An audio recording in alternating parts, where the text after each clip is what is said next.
Béni soit le Seigneur pour la grâce qu'il nous fait encore ce matin de nous tenir au devant de cet écran pour passer ce message qui a pour fondement biblique le livre de Matthieu, Matthieu chapitre 5, verset 14. Permettez-moi de faire la lecture.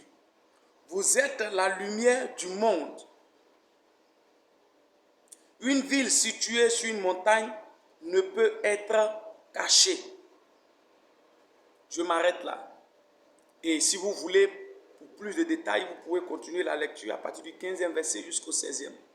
Mais le 14e verset me suffit déjà pour véhiculer mon message. Restez bénis. Alors donc, bien-aimés, je veux dire à quelqu'un, la Bible déclare que nous sommes la lumière du monde. Et une ville qui est située sur une montagne ne peut être cachée. On ne peut pas cacher. Vous ne pouvez pas vous cacher. On ne peut non plus nous cacher. Je veux pousser plus loin pour dire, faisons attention, faisons attention. Faisons très attention parce qu'aujourd'hui, selon moi, mes analyses, les hommes de Dieu sont en train de trier. Les hommes de Dieu sont en train de limiter leur mission sur cette terre. C'est pourquoi je dis que faisons attention. Aujourd'hui, la Bible nous dit, nous sommes la lumière du monde. Or, si nous voulons comprendre, la lumière c'est quelque chose qui éclaire un endroit ou qui met à nu quelque chose qui est caché. Le monde ici est déclaré aujourd'hui, ou on peut définir le monde aujourd'hui comme un milieu impur, un milieu malsain, un milieu rempli de méchanceté, où en son sein, on trouve des drogués, des braqueurs, des prostituées, des trafiquants de drogue, tout ce qu'on peut imaginer de négatif. C'est ainsi que est représenté le monde selon la parole et selon l'entendement de beaucoup de personnes. Mais bien aimé, ce monde-là, le Seigneur dit que nous sommes leur lumière. Nous sommes leur lumière. Et donc si le Seigneur te dit que tu es la lumière de toutes ces mauvaises personnes ou bien de tous ces mauvais endroits-là, toi, tu as quoi à trier les milieux de tes évangélisations. Tu as quoi à trier les personnes qui doivent te suivre sur tes pages, j'allais dire Facebook comme YouTube. Si nous sommes la lumière, ça veut dire que c'est nous qui devrons éclairer ces personnes-là. C'est nous qui devrions éclairer ces milieux-là. Mais aujourd'hui, je dis de faire attention parce que il y a certaines personnes que je préfère taire les noms, que je connais bien, qui trient. Moi, je ne marche pas avec telle personne. Telle personne, on dit qu'il est voleur. Telle personne, on dit qu'elle est prostituée, elle est busy. Moi, je ne marche pas. Et même quand ces personnes-là, le Seigneur les pousse pour les envoyer sur vos différentes chaînes, pour écouter vos messages. À partir de ces messages qui peuvent les transformer, vous les bloquez. Vous bloquez ces personnes-là parce que vous voyez qu'ils sont, comment on appelle ça, ils sont des prostituées, elles sont des prostituées, ils sont des, je vais dire, ces personnes qu'on voit un peu aujourd'hui, ces marabouts qui multiplient l'argent. J'ai fait ces erreurs-là. Mais si vous voyez que je suis en train de faire cette vidéo-là, c'est pour que vous compreniez que l'heure a sonné de ne plus limiter le travail que Dieu nous a confié. Ne limitons plus, je vous en supplie. Ne limitons plus le travail que Dieu nous a confié. Parce que lorsque le Seigneur te dit que tu es la lumière d'une famille, ça veut dire que s'il y a des bonnes personnes dans la famille comme des mauvaises personnes, tu es le propriétaire. C'est toi qui dois éclairer ces personnes-là. Et même j'allais dire que ceux-là qui sont déjà éclairés n'ont plus besoin de lumière.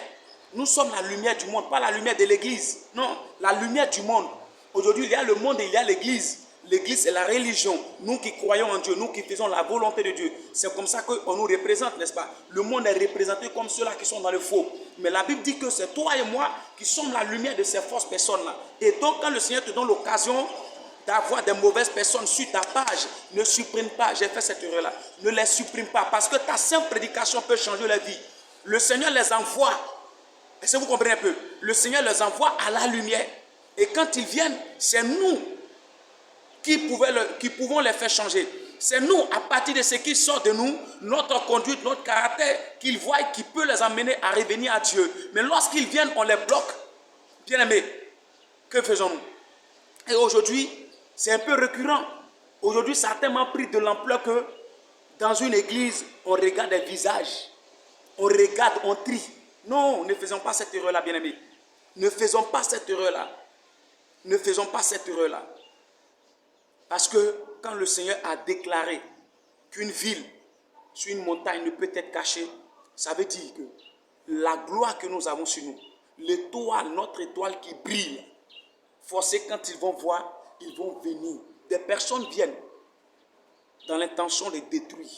Mais le Seigneur ne pourrait pas les donner l'occasion, ne pourra jamais les donner l'occasion. Donc sois sans inquiétude. Et toi, ce que tu as fait, c'est de les recevoir parce qu'ils sont venus. Et celui maintenant qui vient avec ses intentions négatives, il va prendre, comme on le dit, sa dose. Mais nous n'avons pas d'abord, dans un premier temps, à les chasser, c'est de les accepter. C'est d'aller aussi, parce que regardez, Marie de Magdala, elle était une prostituée. Mais le Seigneur n'a pas refusé son offrande. Elle a même marché à un certain moment avec le Christ. Donc l'homme de Dieu, c'est celui-là même qui a pour habitude d'avoir les mauvaises personnes à ses côtés. Pour les transformer, ce n'est pas pour dire non que toi, non. Ne faisons pas cette erreur-là. C'est pourquoi je me pose la question de savoir, est-ce que nous irons vraiment au paradis? La génération actuelle, est-ce qu'on aura une place auprès du Père? La question reste posée. Je suis en train de regarder mes minutes, mais je bénis le nom de Dieu pour tous ceux qui vont tomber sur ce message. Allons-y là où le Seigneur nous envoie. Acceptons ce que Dieu nous envoie.